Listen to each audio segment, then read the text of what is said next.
Amarzoni makin sibuk di tengah Iris Bella yang sedang hamil anak kedua.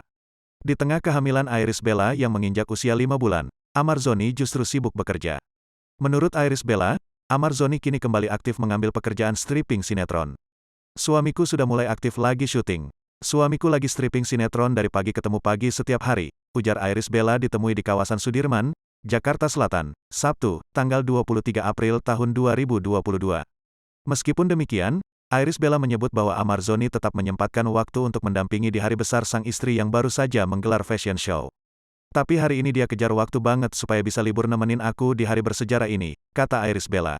Iris Bella pun bercerita tentang kehamilannya ketiganya. Iris Bella bersyukur lantaran calon buah hatinya tumbuh sehat di dalam kandungan. Alhamdulillah baik sehat dan bayinya sangat suka banget dibawa kerja, kata Iris Bella. Iris Bella bahkan menyebut di tengah kehamilan kali ini dirinya lebih sibuk. Memang kehamilan kali ini tuh sibuk terus dari aku sendiri dari suami juga rezeki berlimpah, katanya. Wanita berdarah Belgia ini pun meminta doanya